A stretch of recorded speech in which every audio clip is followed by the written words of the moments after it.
I have a question for you. What's up? So with the whole explore the globe, not the internet Yes. thing, I, as a vlogger, as a creator, have had much trouble in my life where I feel this need to record everything because it's my job and it's how I make content. Mm-hmm.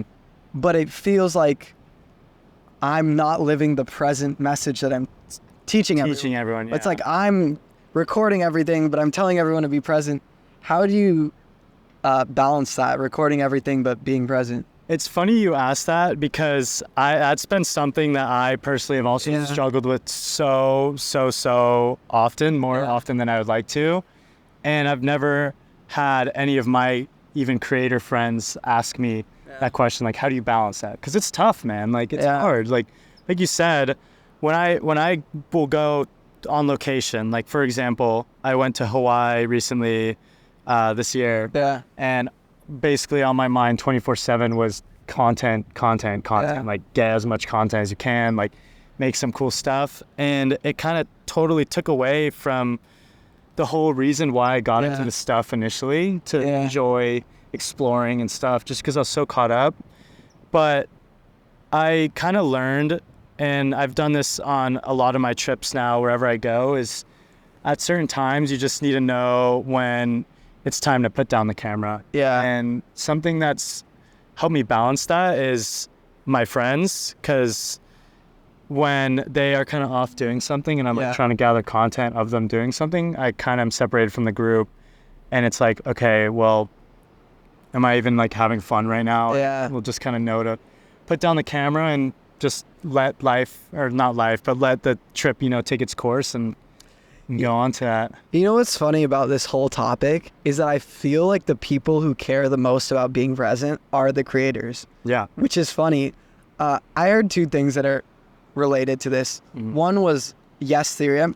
You're probably familiar with Yes Theory. Yeah.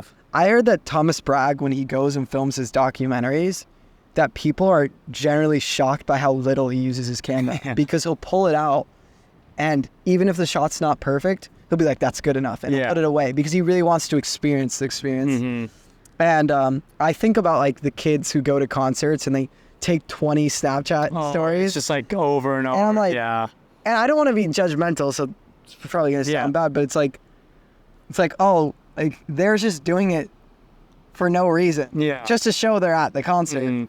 Whereas like, at least I'm here to tell a story. And it's like purpose behind it. Yeah. Yeah. But it's not good to look down. It's not good to, because I'm sure like they could say the same things about me. Exactly. I did have one friend that's kind of funny who is a big YouTuber. I'm not going to expose him, but he would say that the way he would know if he was on a good date is if he wasn't thinking about the timeline. Because he'd be like thinking about the video that could come from it. Yeah. But he's like, if I'm on a good date, I won't be thinking about the timeline. Which is pretty funny. That's crazy. I haven't even ever honestly thought like that ever, but that's a funny way to think about that. He's a menace. Yeah.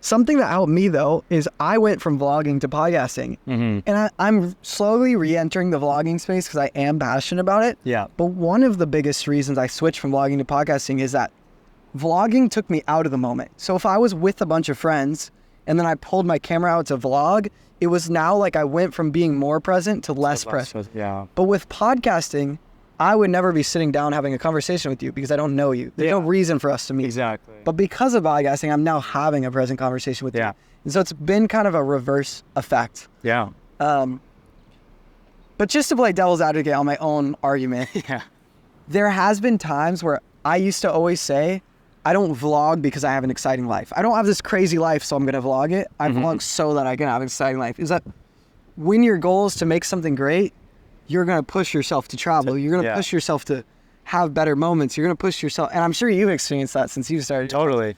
Yeah. I mean, even when I first started making content, it was kind of just a hobby, right? Like it was just something I was experimenting with. And then I started getting good feedback from, people I cared about, friends, family. And they're like, wow, that video really inspired me. Like I want to go do X, Y, and Z. And to me, it was really powerful to know that something that I created had this, lasting effect on someone's like vision, their perspective or whatever.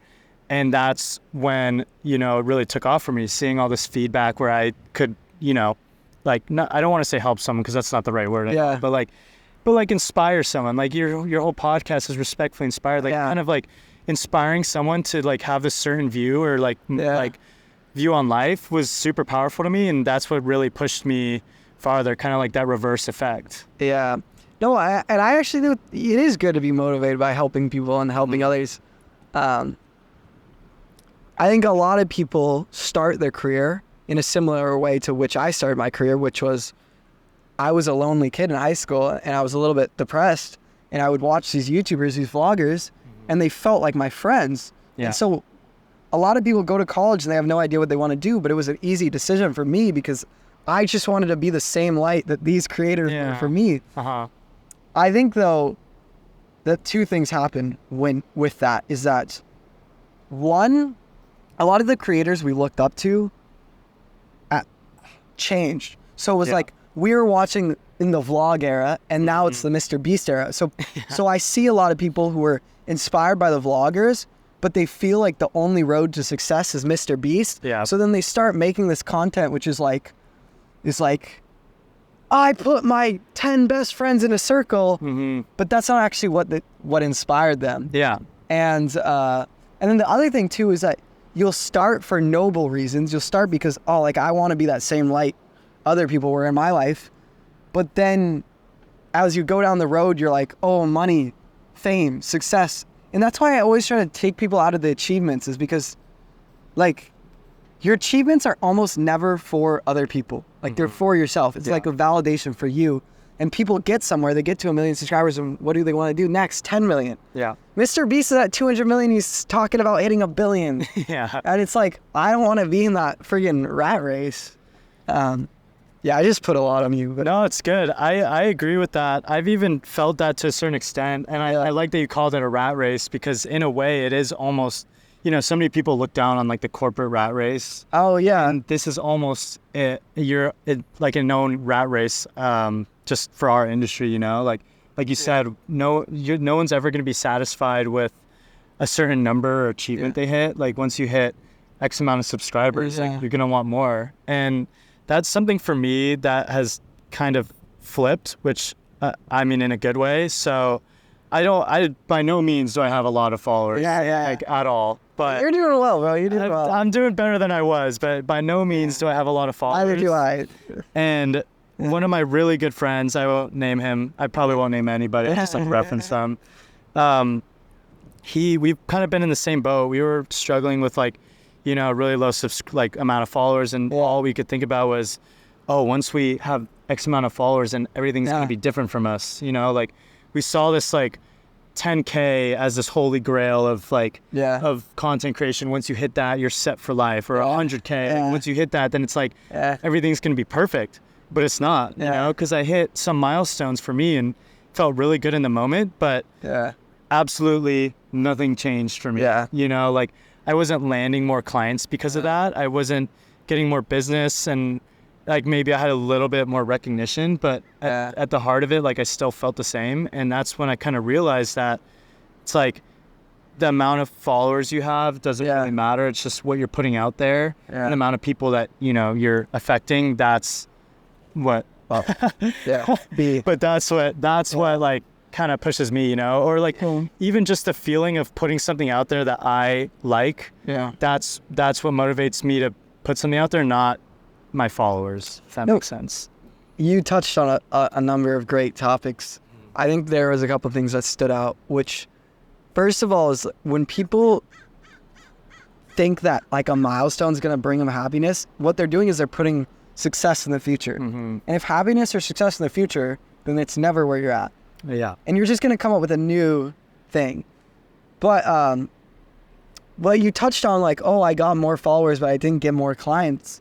It's interesting because followers and views are so not created equally. And I can think of so many circumstances which this is the case. Like Russ, he's a musician. He's not the biggest musician in the world, but he sells out every show he does. Yeah. And selling out tours is how you make the most money as a musician. Yeah. So he's killing it because his super fans really, really resonate with him. Oh, yeah. And there's other cases where I have friends who have 2 million subscribers on YouTube, but they got it all from shorts, and not shorts that show their personality, shorts that are like gamified. It's very trendy and their long form videos get 5,000 views. Yeah. I have 300 subscribers. I've had a video get 5,000 views. Yeah. He has 2 million. Exactly. So it's like, and